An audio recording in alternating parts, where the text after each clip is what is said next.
If there's anyone out there who still believes that Somalia is a failed state, I want to tell them today that Somalia is a functioning nation that is progressing, and we will continue building, and there is more hope than ever before, and we are very grateful for your support. Thank you. I don't want them in our country, I'll be honest with you, okay? Somebody would say, oh, that's not politically correct. I don't care.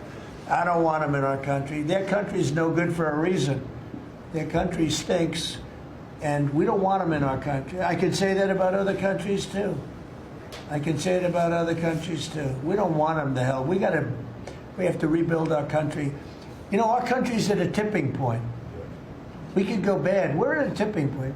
I don't know if people mind me saying that, but I'm saying it. We could go one way or the other, and we're going to go the wrong way if we keep taking in garbage into our country. So Somalia is considered by many to be the worst country on earth. I don't know. I haven't been there. I won't be there anytime soon, I hope. But what Somalia, what the Somalian people have done to Minnesota is not even believable. That beautiful land, that beautiful state, it's a hellhole right now. And the Somalians should be out of here.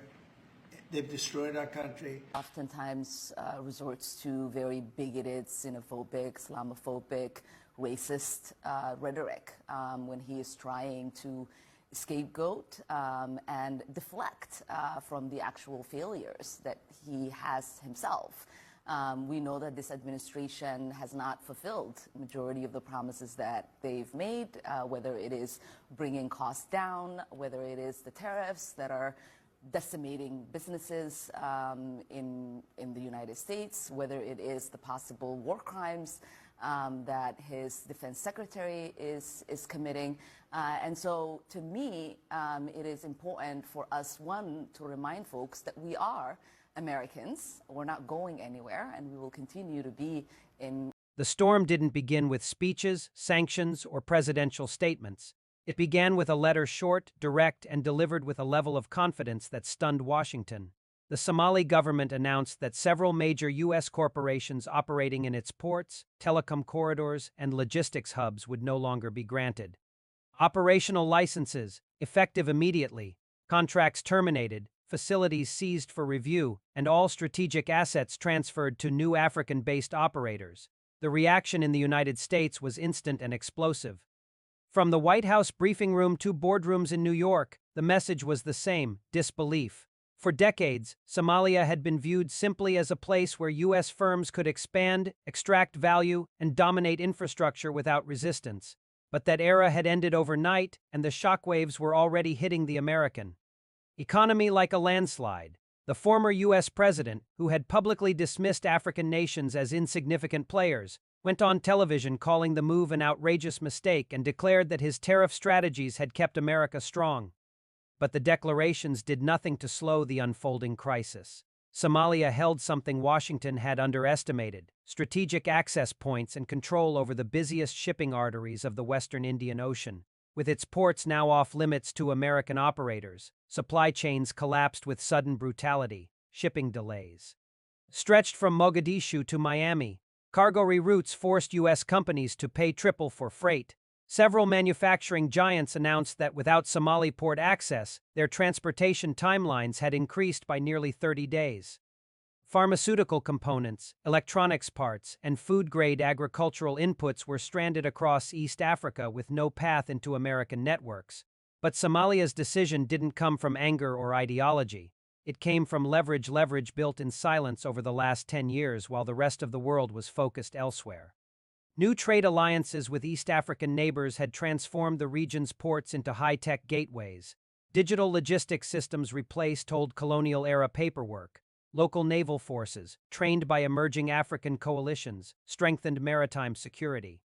And Chinese, Turkish, and Gulf investors had helped modernize the infrastructure faster than anyone in Washington expected. The U.S. companies had assumed their dominance was permanent. They hadn't noticed the quiet restructuring of regional trade laws that would allow Africa to reclaim its economic sovereignty. Indeed, Somalia had spent years watching how foreign companies extracted profit while leaving little behind. The new government vowed to reverse that pattern decisively. When the announcement came, Africa reacted with pride and unity. Across the continent, economists applauded the boldness. Young entrepreneurs celebrated online, calling it the moment Africa finally flipped the script. But in the U.S., there was only anxiety. Some lawmakers demanded immediate retaliation. Others warned that aggressive responses would push Somalia deeper into rival geopolitical spheres. The crisis deepened with every passing day. Container ships already en route to Somalia's ports turned around at massive financial losses. Insurance companies raised premiums on U.S.-bound cargo from Africa. The $40 billion supply chain linked to Somali trade the flow of textiles, seafood, minerals, oil derivatives, and rare agricultural products froze in place. Seasonal goods perished, contracts defaulted, and shipping firms reported that without access to Somalia's optimized ports, their vessels would be forced to dock in secondary facilities that lacked the capacity to handle American volume. The former president continued delivering furious speeches, insisting that the tariff policies of his administration would have prevented this nonsense, but markets disagreed. Stocks tied to East African logistics plunged. Corporations warned shareholders of unavoidable revenue collapses. U.S. retailers faced empty shelves, especially in coastal cities that relied heavily on African imports during peak seasons. Meanwhile, Somalia's stance hardened. Officials publicly stated that the removal of American firms was not about punishing the United States but about empowering local companies and restructuring foreign influence. They emphasized that Africa's resources, ports, and data pipelines would no longer be managed by foreign corporations that treated African nations as second-tier economic zones. International analysts quietly admitted that the shift was inevitable. Africa had been gaining bargaining power for years through economic integration, population growth, and control over natural resources. Somalia simply became the first mover in a new era of African assertiveness. As the crisis unfolded, U.S. firms scrambled to lobby the government for intervention. Some demanded new deals. Others pushed for sanctions, but new global players smelled opportunity. Several Asian and Middle Eastern corporations quickly signed partnership agreements with Somalia, filling every vacancy left by departing U.S. firms. The transition happened at lightning speed, with new operators offering better revenue shares and infrastructure investments. With new allies pouring money into ports, Somalia positioned itself as the new logistics giant of East Africa. Cargo records hit historic highs. Regional economies began routing their exports through Somali infrastructure instead of older, congested ports. The country suddenly appeared on global ranking charts, jumping several steps in logistics performance indexes. American news outlets struggled to explain how a nation once dismissed as unstable had suddenly outmaneuvered the world's largest economy. But insiders knew the truth. Somalia had used its geographic power strategically, matching it with rising African economic confidence, and the consequences were now unavoidable. The U.S. government attempted negotiations quietly at first. Diplomatic envoys traveled to Mogadishu requesting a reassessment of the expulsions. Somalia stood firm. It would not reverse the decision. Instead, it offered a different deal, one where U.S. companies could return only if they agreed to joint ownership with local partners and allowed Somali regulators full oversight of operations. For American corporations accustomed to operating without constraints in Africa, the proposal was unthinkable. They rejected it. Somalia didn't budge, and so the supply crisis dragged on. By month 3, the losses were staggering. Some industries reported a 35% slowdown. Seafood importers filed bankruptcy. Certain pharmaceutical firms faced production halts due to missing bio-components sourced from Somali coastal suppliers. Even American tech companies who relied on fiber optic cables linked to East African nodes experienced disruptions. The former president gave more speeches, each one louder than the last, each insisting that the situation proved the need for stronger tariffs and harsher control over global trade. But his words did nothing to solve the crisis.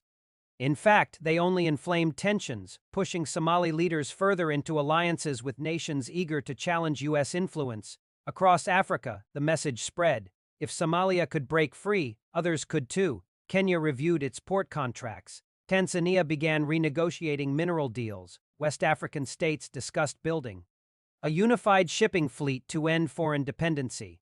What happened in Somalia became a continental turning point, a moment of psychological liberation. The crisis finally reached a breaking point when several American governors publicly criticized Washington's handling of the issue, claiming that rising prices and supply shortages were devastating local economies.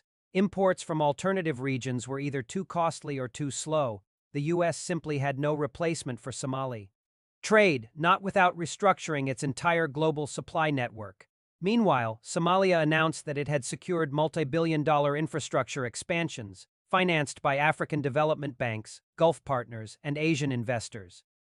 New cranes, expanded docks, satellite-guided shipping lanes, and automated warehouses transformed the ports into futuristic hubs. Analysts predicted that within 5 years, Somalia could become the most important maritime gateway on the continent. In the end, Washington had no choice but to accept the new reality: the United States returned to the negotiation table, this time quietly, humbly, and without conditions. Somalia agreed to reopen conversations about partial access for select American firms, but the terms remained strict: joint ownership, transparency, and fair revenue distribution. Some U.S. companies accepted, others abandoned the region forever. Back home, critics admitted that the crisis revealed a truth long ignored.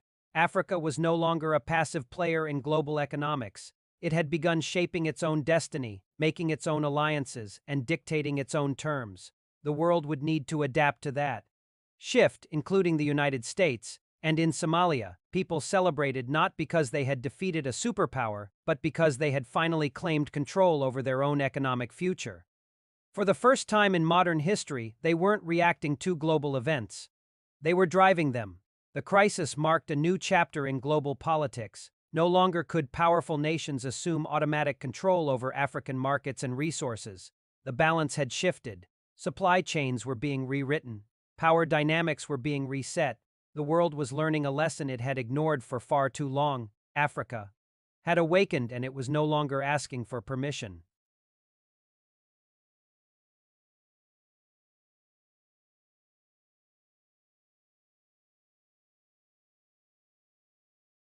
Somalia's move was no longer seen as an isolated decision. It had become the spark lighting a continent-wide transformation. Africa was watching, learning, and preparing to replicate the strategy. What began as a diplomatic shock soon evolved into a rewriting of the global supply map.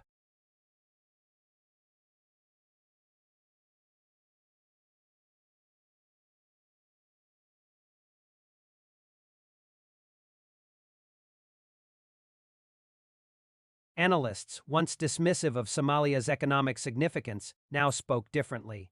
They highlighted how the country's ports sat perfectly along the maritime artery connecting the Middle East, Asia, and Africa, a choke point disguised as a developing economy. With U.S. companies locked out, the flow of goods that once seemed permanent now felt fragile.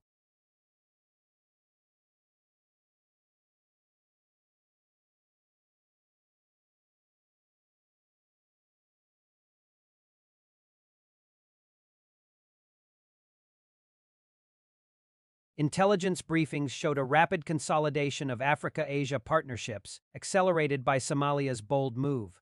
The former president continued appearing on networks, insisting that the crisis was the result of weak leadership and that his tariff policies would have brought them back under control. But those familiar with the realities of global trade knew that this wasn't a problem tariffs could fix. This was a geopolitical rebalancing, and the U.S. was not holding the cards.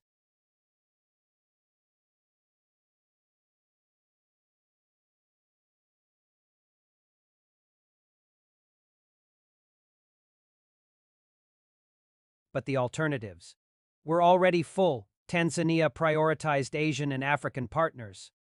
Kenya had its own modernization programs that favored regional alliances. Djibouti was overloaded with long-term deals. The message from East Africa was consistent: the era of foreign dominance was over.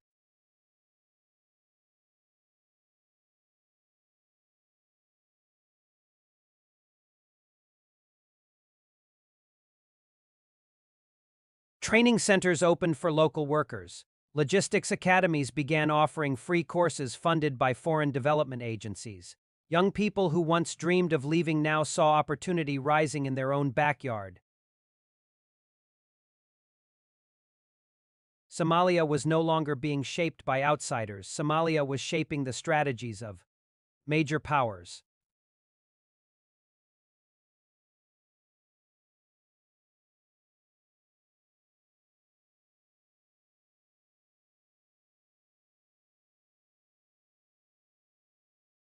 Somalia, once seen as too unstable to lead, had proven it could defy expectations.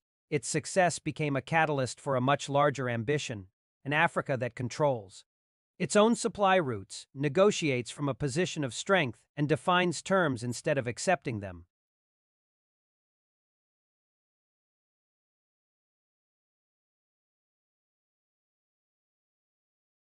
Across Asia, analysts praised Africa's rising confidence. In the Gulf, leaders accelerated investments into Somalia's coastal infrastructure. Somalia had become a pivot point, one that the world suddenly had to reckon with.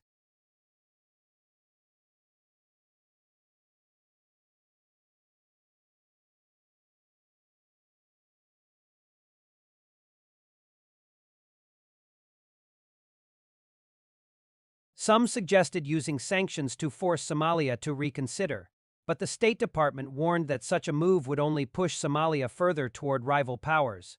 The U.S. no longer had the leverage it once enjoyed. In fact, many African nations viewed Somalia's decision as an act of economic self-respect, not hostility. Any aggressive U.S. action risked alienating an entire continent. And so, slowly, reluctantly, Washington shifted its tone. Diplomatic envoys softened their language, focusing on renewal, partnership, and mutual respect. Behind closed doors, they admitted that the age of one-sided relationships with Africa had ended, and that Somalia had forced the U.S. to confront a reality it had avoided for too long. Meanwhile, African nations held closed-door summits discussing how to support Somalia through its transition and maintain the momentum. Plans were proposed to build Africa-owned shipping fleets, satellite navigation systems, and energy corridors. Projects once considered impossible now seemed inevitable. Somalia's leaders understood the magnitude of their decision. This was not merely about removing foreign companies. It was about correcting decades of imbalance. The country had long been treated as a chessboard where global powers moved pieces with little regard for local needs. Now, Somalia was reclaiming the board.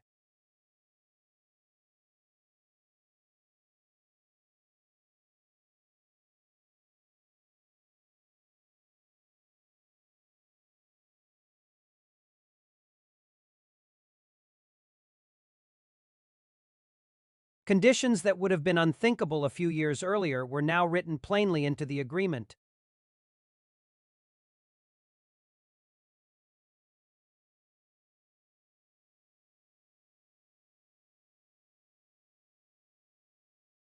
Others refused and lost their presence in the region permanently. The choice was clear: evolve or exit.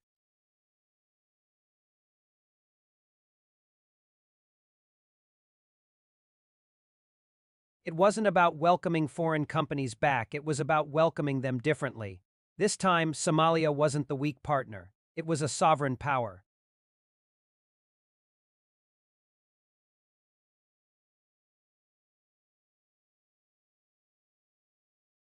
Others warned that the crisis should serve as a lesson for powers that ignore emerging markets, but the people inside Somalia already understood the deeper truth. It was created by confidence.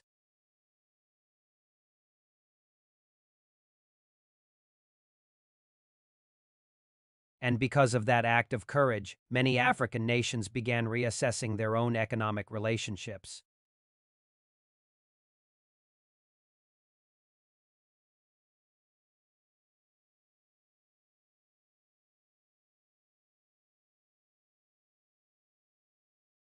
The partnerships that replaced the U.S. firms brought in investment at levels the region had never seen. Young innovators gained opportunities their parents couldn't imagine, and the global perception of Somalia underwent a transformation so dramatic that analysts later referred to it as the Somali pivot. Africa was no longer waiting to be invited to the economic table. It was building its own table, one where partnership replaced domination, sovereignty replaced dependency, and respect replaced assumptions.